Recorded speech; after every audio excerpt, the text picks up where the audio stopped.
Hello friends, welcome to new student lecture video from medical lab tech super. और आज हम लोग बात करने वाले हैं most important questions for your आगे जो भी एग्जामिनेशन आने वाला है मेडिकल लेबोरेटरी टेक्नोलॉजिस्ट के लिए। तो गाइस, अगर आप लोगों ने अभी तक सब्सक्राइब नहीं किया है, सब्सक्राइब कर लो और नोटिफिकेशन बेल आइकन दबाना मत भूलना, क्योंकि इस चैनल पर आप लोगों को सेमेस्टर एग्जामिनेशन के लिए as well as competitive examination के लिए मिल जाएंगे बहुत सारे कंटेंट्स। तो चलिए आज की क्लास स्टार्ट करते हैं। तो आज की क्लास में जैसे कि क्वेश्चन नंबर 1 आप लोगों के सामने है, आप लोगों को दिखाई दे रहा है। Okay, which of the following substances is present in plasma but not in serum? तो पहले आप लोगों को पता होना चाहिए कि प्लाज्मा क्या है और सेकंड में आप लोगों को पता होना चाहिए कि सीरम क्या है। इन दोनों में डिफरेंस क्या है पता चल गया, आंसर आपके सामने रेडी है। तो चलिए, एक वायल में आप लोगों ने लिया है एंटीकोएगुलेंट, दूसरे वायल में आप लोगों ने बिना एंटीकोएगुलेंट वाला प्लेन वायल लिया है। तो क्या करना है, उसको सेंट्रीफ्यूज कर देना है। सेंट्रीफ्यूज करने के बाद जहां पे आप लोगों ने डाल दिया होगा एंटीकोएगुलेंट, उसके अंदर में से आप लोगों को मिलेगा येलो कलर का प्लाज्मा।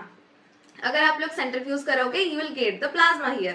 एंड अगर जहां पे आप लोगों ने लिया है प्लेन वाइल, वहां पे सेंट्रीफ्यूज करने के बाद सुपरनेटेड पोजीशन में जो भी चीज आएगा उसे आप लोग सीरम कहते हो, इजंट इट? मैंने कुछ गलत कहा? नहीं कहा है। सो द थिंग इज, ऐसा कौन सा चीज है जो कि प्लाज्मा के अंदर में है लेकिन सीरम के अंदर में नहीं?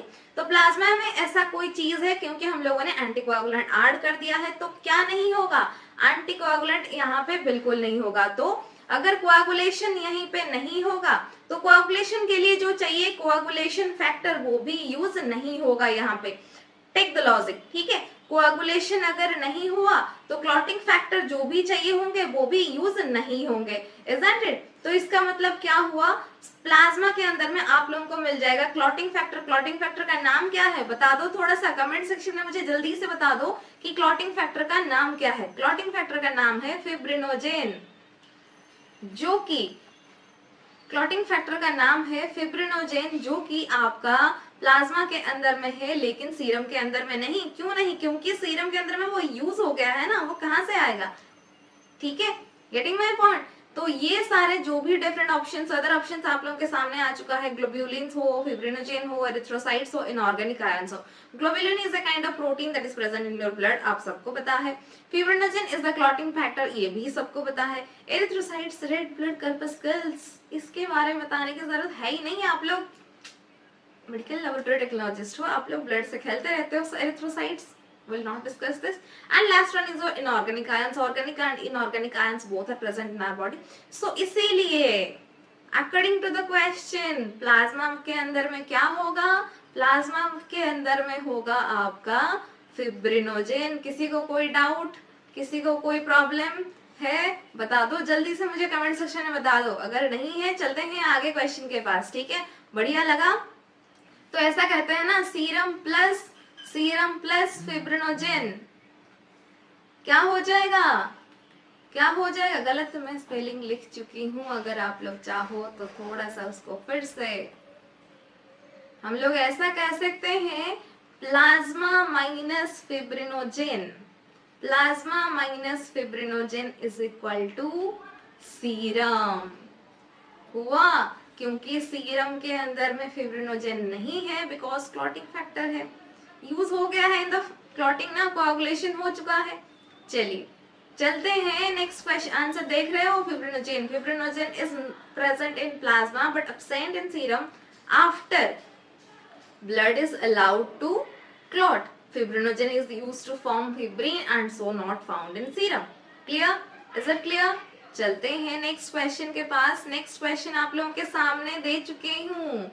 क्या है? The solution used to fix a pap smear is. तो क्वेश्चन आप लोगों के सामने बढ़िया सा क्वेश्चन है। ऐसा कौन सा सोल्यूशन होता है क्या जो कि पाप स्मीयर को फिक्स करने के लिए यूज करते हो? तो पहले तो पता होना चाहिए कि पाप स्मीयर होता क्या है, ठीक? सेकंड पता होना चाहिए कि फिक्सेशन क्यों, कैसे। उसके बाद हम लोग आ जाएंगे सोल्यूशन के ऊपर। उसके बाद हम लोग ऐसा भी कर सकते हैं कि जो भी 4 ऑप्शंस दिए गए हैं, 4 ऑप्शन में से कौन सा ऑप्शन नहीं होगा उसको एलिमिनेट भी कर सकते हैं। तो चलिए करते हैं। तो पाप स्मीयर जो होता है आपका सर्वाइकल स्मीयर के लिए आप लोग पाप स्मीयर कर सकते हो। मोस्ट इंपोर्टेंटली पाप स्टेन करते हो, discovered by your doctor George Papanicolaou. बहुत ही इंपॉर्टेंट क्वेश्चन है, एग्जामिनेशन में समटाइम्स पूछ लेता है, ठीक है। Doctor George Papanicolaou is the scientist who discovered the pap stain. And pap smear हम लोग मेनली वेजाइनल सर्वाइकल स्मीयर के लिए कलेक्शन करते हैं, तो उसमें अगर कोई एबनॉर्मल सेल्स देखने के लिए हम लोग पाप स्मीयर करते हैं। तो नेक्स्ट क्वेश्चन पूछा गया है, उसको फिक्स करना है। तो फिक्सेशन क्यों करना है? अगर फिक्स नहीं करोगे, स्मीयर आप लोग लेके चले आए, उसको स्टेन डाल दोगे, तो ऐसा भी तो हो सकता है कि वो जो स्मीयर है, वो जो स्लाइड है जहां पे आप लोगों ने स्मीयर बना हुआ है, ठीक है, तो वो भी तो डिस्कार्ड हो सकता है। ऐसा हो सकता है?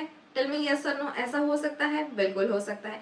तो इसलिए हम लोग क्या करते हैं, उसके लिए हम लोग क्या एक चीज कर देते हैं, that is called as your fixation. तो अगर हम लोग वो स्मीयर को ऐसा कोई रिएजेंट, ऐसा कोई सोल्यूशन डाल दें जहां पे वो स्लाइड में वो स्मीयर फिक्स हो जाएगा, उसके बाद चाहे आप लोग जो भी स्टेन करो उसमें कोई प्रॉब्लम नहीं होगा, तो ये हो सकता है। सो इसीलिए वाई फिक्सेशन। वाई फिक्सेशन समझ में आ गया सब लोगों को? किसी को कोई डाउट नहीं है? चलो बहुत सही है।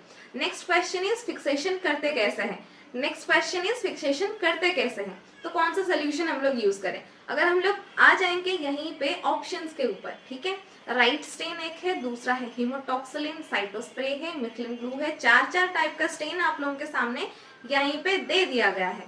तो अगर हम लोग बात करें Wright stain, this is a kind of stain, तो क्या हम लोग एक स्टेन से किसी भी चीज को फिक्स कर दे? नहीं होगा। Haematoxylin is also a nuclear stain, आप सब लोग जानते हो। H stain, haematoxylin and eosin stain बहुत ही कॉमन स्टेन होता है जो कि रूटीनली यूज होता है in your histopathology lab as well as cytopathology lab also. तो हीमोटॉक्सिलिन भी तो एक स्टेन है, उसको भी हम लोग as a fixative agent use नहीं कर सकते हैं। मिथिलिन ब्लू रेटिकुलोसाइट्स के लिए स्टेन करते हो, सुप्रावाइटल स्टेनिंग है ना, तो ये methylene blue is also a kind of stain, तो उसको हम लोग फिक्स करने के लिए तो यूज नहीं करेंगे ना। पॉइंट लॉजिक समझ आ रहा है? तो इसीलिए क्या ऐसा हो सकता है हम लोग कोई दूसरा चीज लें जो कि यहीं पे ऑप्शन नंबर सी पे बताया गया है, दैट इज और none other than cytospray. That is और नन अदर देन साइटोस्प्रे। अगर साइटोस्प्रे के बारे में हम लोग बात करें, ये चीज होता क्या है, कहाँ से आया भाई?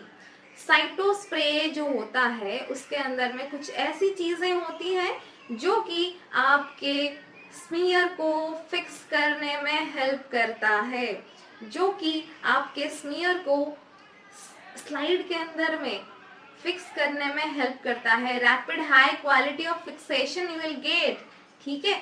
तो आप लोग मुझे बताएंगे कि इसके अंदर में ऐसा क्या होता है। चलिए मुझे जल्दी से कमेंट सेक्शन के अंदर में बता दीजिए कि साइटोस्प्रे, यहीं पे साइक्लोस्प्रे गलत हो गया है, जो साइटोस्प्रे है उसके अंदर में ऐसा कौन सा चीज होता है which enable high quality fixation in the cytology।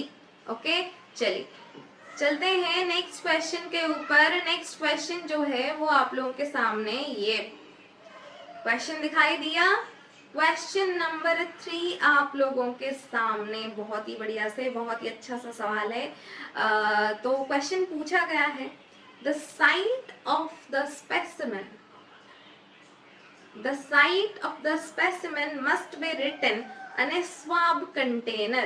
the site of the specimen must be written on a swab container। why the question is कि swab container के अंदर में स्पेसिमेन कहाँ से आया, कौन से साइट से आया, कौन से ऑर्गन से आया, क्या यह लिखने जरूरी है?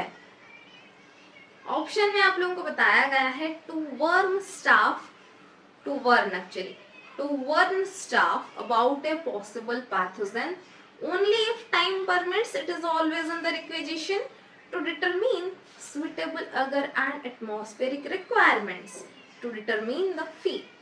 चार ऑप्शंस यहीं पे आप लोगों के सामने बताए गए हैं, तो क्या आप लोगों को लगता है गाइस इसमें से ऐसा कौन सा आंसर है जो कि सही होगा? स्वैब कंटेनर के अंदर में स्पेसिमेन का साइट लिखना क्या इतना इंपॉर्टेंट है? तो ऑप्शन नंबर ए पे जो बताया गया है to warn staff about a possible pathogen, तो अगर हम यहीं पे स्वैब कंटेनर के ऊपर कोई भी अगर साइट लिखा होगा स्पेसिमेन का, तो उसमें से क्या आप लोगों को पता चल जाएगा कि हाँ मतलब ये चेस्ट से आया है, तो इसका मतलब ये लंग से आया है, तो इसका मतलब यहीं पे माइकोबैक्टीरियम ट्यूबरकुलोसिस होगा क्या? सारे लोकल बैक्टीरिया सिर्फ लंग्स में ही होते हैं क्या? ऐसा नहीं होता, अदर ऑर्गन्स में हो सकते हैं। तो क्या इस वजह से साइट लिखना जरूरी है? नेक्स्ट दिया गया है only if time permits it is always under requisition. अगर टाइम मिला तो लिख लिया, टाइम नहीं मिला तो नहीं लिखा। तो क्या एक अच्छा सा ऑप्शन होगा?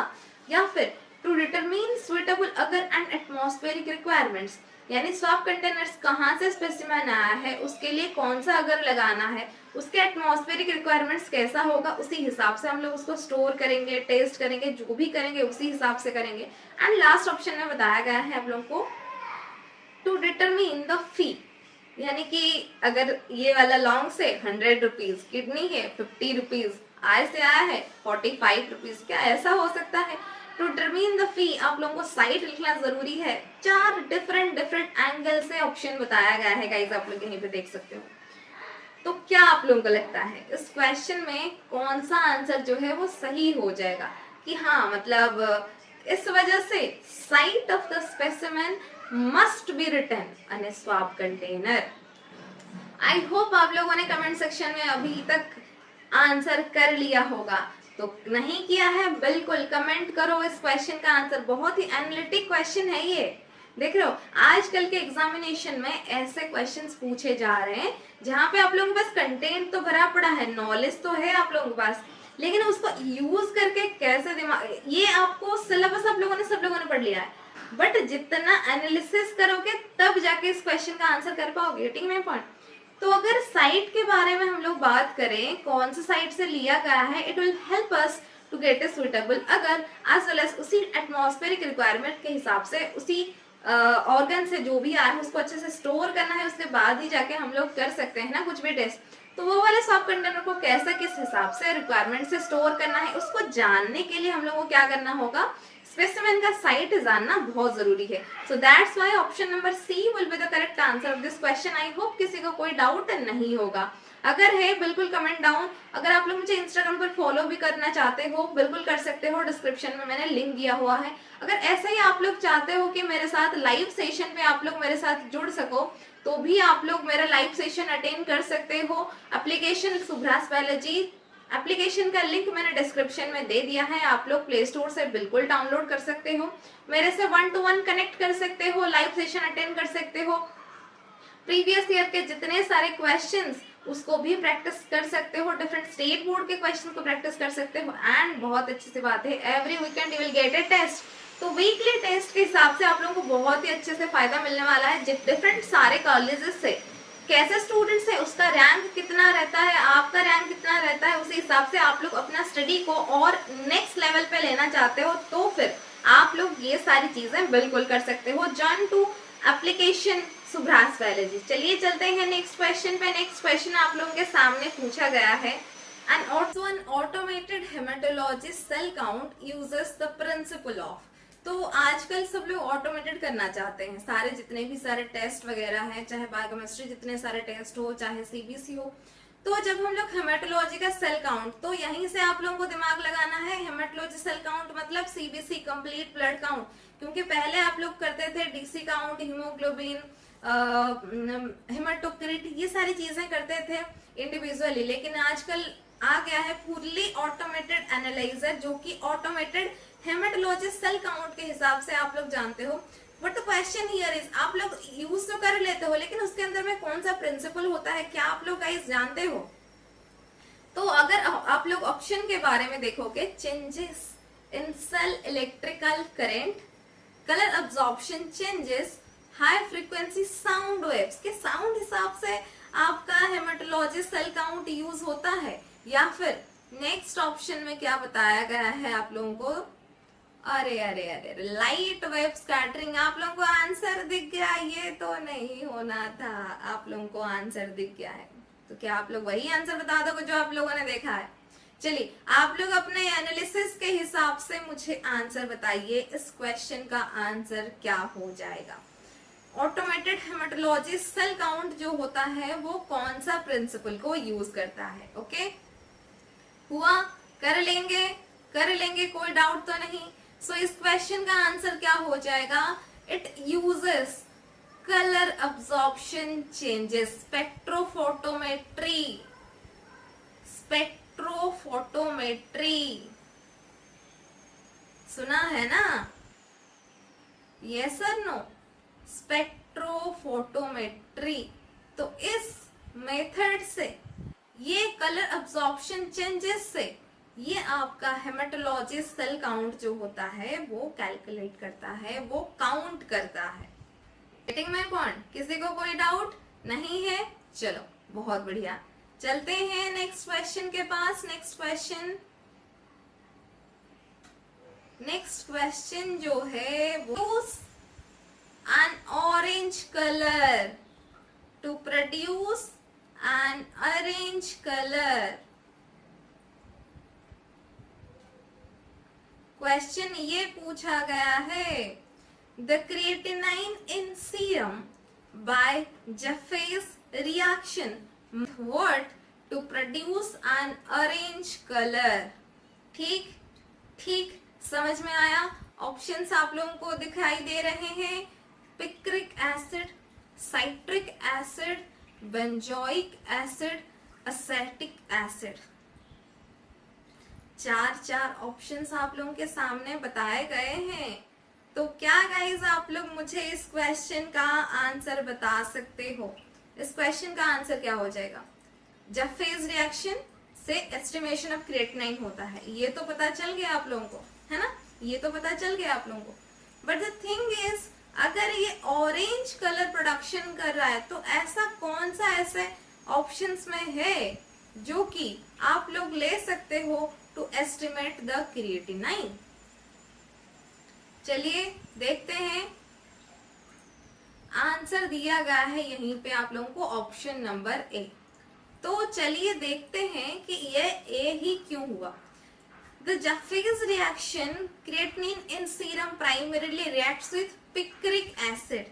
ठीक है, यहीं पे Jaffe's reaction में अगर आप लोग क्रिएटिनिन का एस्टिमेशन करना चाहते हो तो सीरम में जो भी क्रिएटिनिन है वो पिक्रिक एसिड के साथ रिएक्ट कर जाएंगे। कैसे?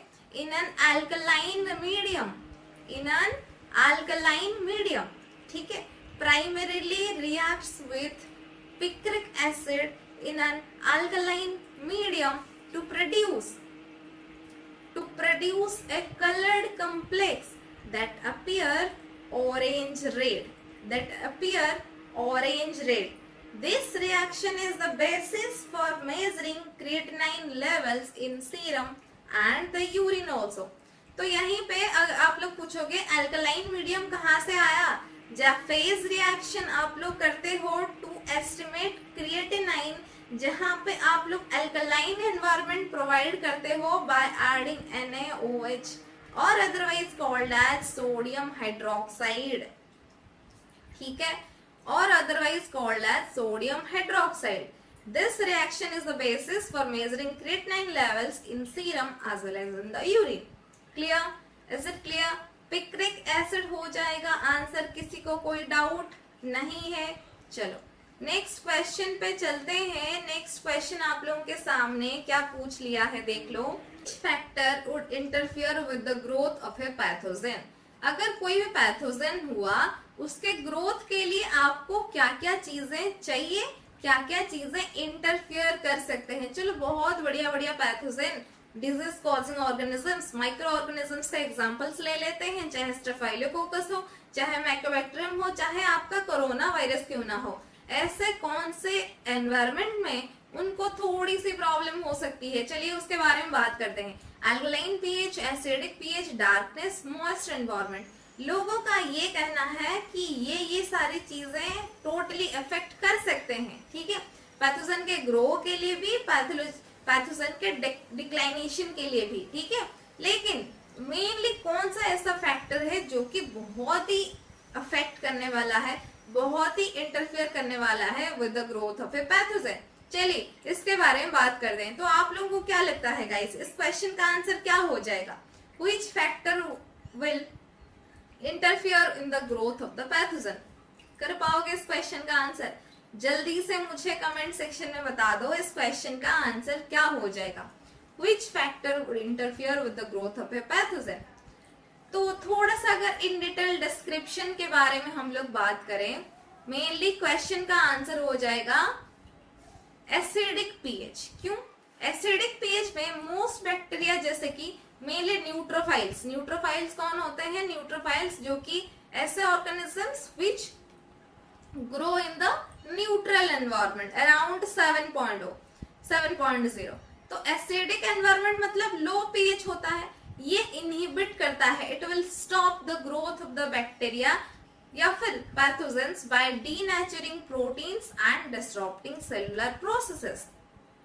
ठीक है, ये वाला साइड में दिखाई नहीं दे रहा है, अगर थोड़ा सा मैं और जूम कर लेती हूँ, थोड़ा सा और साइड में लेके चली आती हूँ, अभी दिखाई देगा, जैसे कि हाँ दिखाई दिया, कोई बात नहीं। ठीक है, अगर इसका पीडीएफ सेक्शन चाहिए होगा तो इसका पीडीएफ सेक्शन में एप्लीकेशन के फ्री वाले सेक्शन में ऐड कर दूंगी, ताकि आप लोग वहां से एक्सेस कर सको। Download the app Subhra's biology, उसके फ्री सेक्शन में आपको सेमेस्टर एग्जामिनेशन के लिए प्रीवियस ईयर के questions as well as YouTube पे जो भी मैं क्वेश्चंस डालती हूँ उसका पीडीएफ भी आप लोगों को वहीं पे मिल जाएगा। आज से मैं स्टार्ट कर रही हूँ। ठीक है, सो डाउनलोड करें। अगर डाउनलोड नहीं कर पा रहे हो, व्हाट्सएप नंबर दिया गया है नीचे, ग्रुप में ज्वाइन कर सकते हो, मुझे पर्सनली मैसेज कर सकते हो और वहीं पे मैं आप लोगों को एप्लीकेशन का लिंक बिल्कुल भेज दूंगी। ठीक है, तो चलिए, और अगर आप लोग ये सोच रहे होंगे कि अल्कलाइन पीएच भी तो आंसर हो सकता था, वो क्यों नहीं हुआ? जबकि बहुत सारे बैक्टीरिया न्यूट्रोफाइल्स होते हैं, कुछ ऐसे भी बैक्टीरिया, कुछ ऐसे भी पैथोजेंस होते हैं कॉल्ड अल्कली फाइल्स, यानी कि they grow in the alkaline environment, जैसे कि 8.5 के एबव। लेकिन अल्कलाइन पीएच जो है वो इतना नेसेसरीली नहीं चाहिए होता है मोस्ट ऑफ द पैथोजेंस को। सो इसीलिए ये इतना इंटरफियर तो आगे नहीं करने वाला है। Getting my point? इतना इंटरफियर तो ये नहीं करने वाला है। सो इसीलिए ये आंसर तो नहीं हो सकता है। डार्कनेस, लोग बोलते हैं डार्कनेस में ये जो बैक्टीरिया होते हैं, ये जो माइक्रोब्स होते हैं, ये जो पैथोजेंस होते हैं, दे ग्रो करते हैं, क्योंकि जिन लोगों को सनलाइट की जरूरत होती है, या फिर जैसे कि फॉर एग्जांपल ह्यूमन बॉडी के अंदर में मोस्ट ऑफ द पैथोजेंस रह पाते हैं अच्छे से, because they don't create the sunlight. आपकी ह्यूमन बॉडी के अंदर में सनलाइट जाता है क्या? नहीं जाता है ना। सो इसीलिए डीप सी एनवायरनमेंट में भी with no light many bacteria grow. So इसीलिए ये कहा जाता है कि डार्कनेस में interfere the pathogens but not all. तो इसीलिए थोड़ा सा इंटरफियर कर सकता है, इतना ज्यादा नहीं जैसे कि एसिडिक पीएच कर सकता है। सो ऑब्वियसली इस क्वेश्चन का आंसर हो जाएगा क्या? एसिडिक पीएच ना।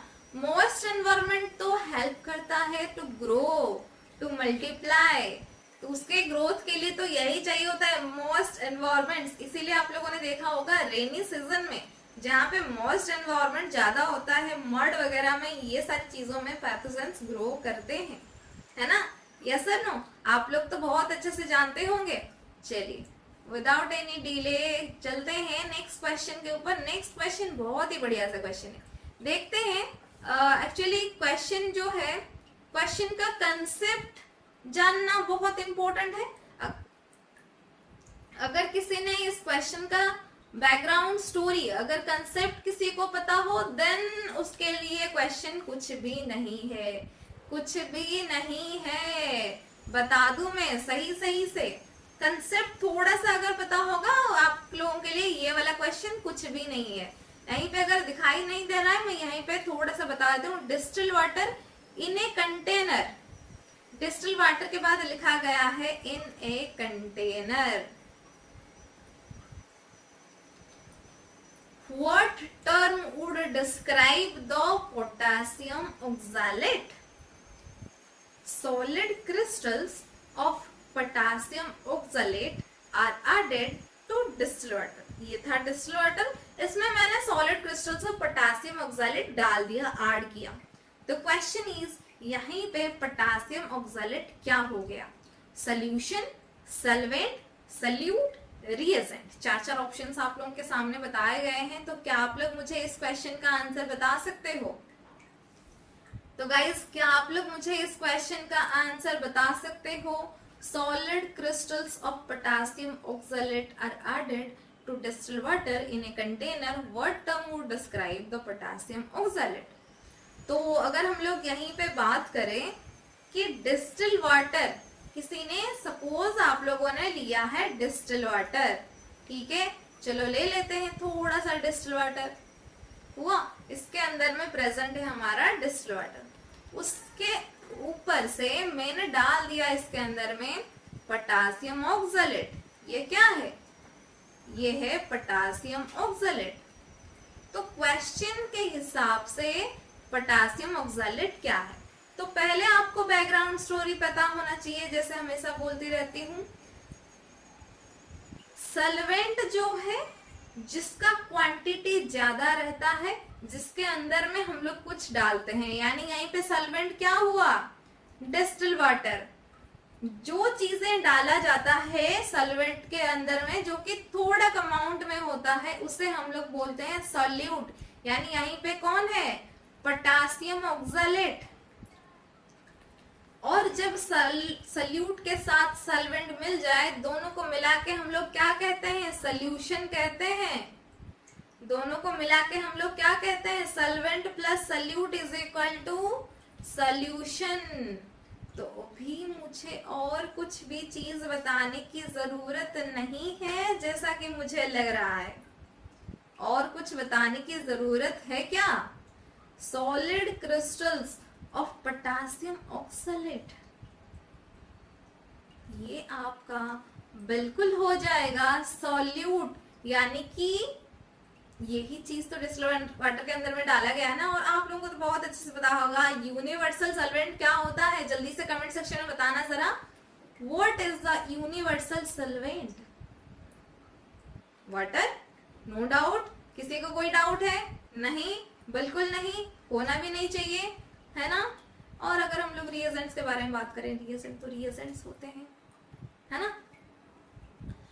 So in a solution, the substance present in a smaller amount is called the solute, and the substance present in larger amount is called the solvent.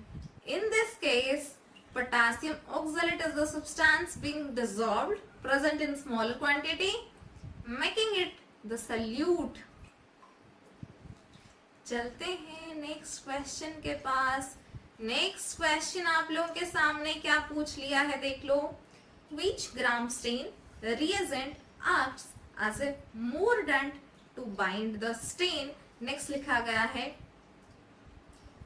to the bacteria.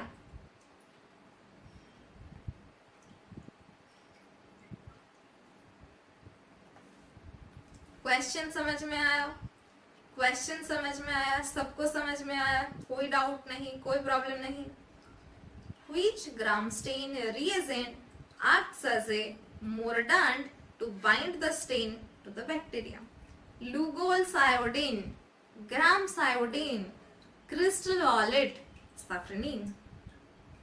अच्छा, यहीं पे एक चीज पूछ लूं तो क्या आप लोग याद कर पा रहे हो? ग्राम स्टेन, ग्राम स्टेन के प्रोसीजर, ग्राम स्टेन के reagents, gram positive bacteria, gram negative bacteria, ये सारी चीजें याद है। तो ये क्वेश्चन क्या ही सवाल है, आंख बंद करके भी आप लोग आंसर कर सकते हो। यस और नो? यस और नो? बताओ मैं सही बोल रही हूँ या गलत? बताओ। Which gram stain reagent reacts as a mordant to bind the stain to the bacteria? And अगर हम लोग बात करें ग्राम स्टेन है,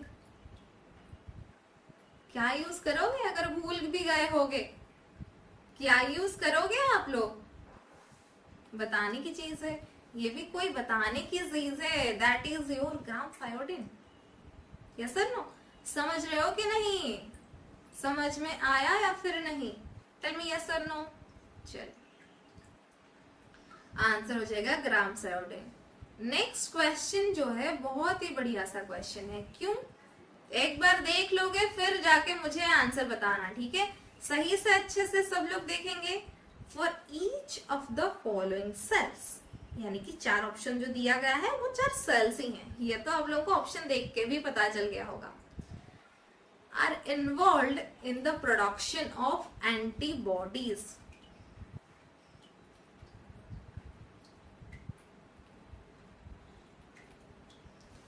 which of the following cells?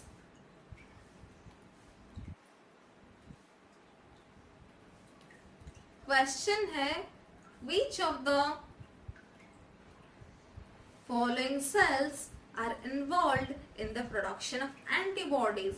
Antibodies which is produced against your antigens. अगर कोई भी एंटीजन आपके बॉडी के अंदर में एंटर करता है देन आपके बॉडी के अंदर से निकलता है antibodies to fight that. So question है कौन सेल्स?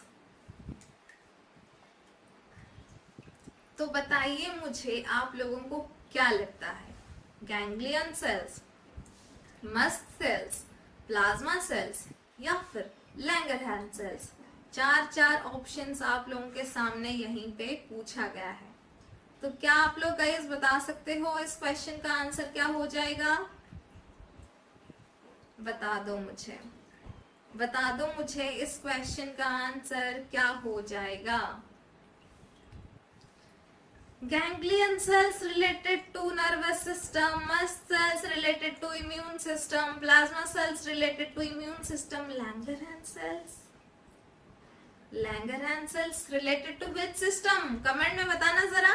Langerhans cells कौन सा system? related to which organ? बताओ जल्दी से मुझे कमेंट सेक्शन में बता दो.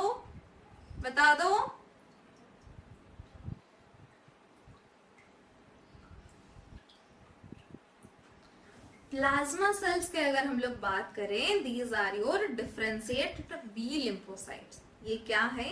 These are your differentiated B lymphocytes that actively produce and secrete antibodies. तो प्लाज्मा सेल्स यहीं पे क्या करते हैं? प्लाज्मा सेल्स तो यहीं पे क्या करेंगे? It produce and secrete antibodies. चलो ठीक है, कर लिया. नेक्स्ट है गैंग्लियन सेल्स. गैंग्लियन सेल्स के बारे में अगर हम लोग बात करें, देख लो ये आपके neurons in the retina of the eye है.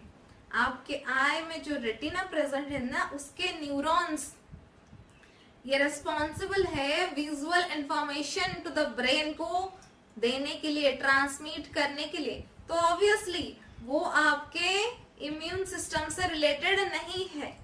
नेक्स्ट है मस्ट सेल्स. मस्ट सेल्स के अगर बारे में हम लोग बात करें तो मस्ट सेल्स कुछ ऐसे ही होते हैं. They are important in allergic reactions. Mast cells release histamine and other chemicals that promote inflammation. They do not produce antibodies. Mast cells will not produce antibodies. And अगर हम लोग बात करें लैंगरहैंस सेल्स के बारे में, तो लैंगरहैंस सेल्स को आप लोग यहीं पे देख पा रहे हो, है ना? These are dendritic cells present in the skin and are part of innate immune system. Dendritic cells, Langerhans cells, primary function है कैप्चर करना एंटीजन को, प्रेजेंट करना एंटीजन को टू अदर इम्यून सेल्स, यानी कि kind of antigen presenting cell, जैसे कि APC जिसे आप लोग बोलते हैं. But they will not produce any kind of antibodies.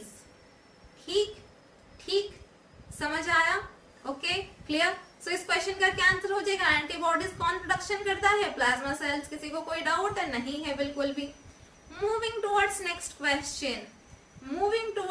question पूछा गया है glucose results are correctly reported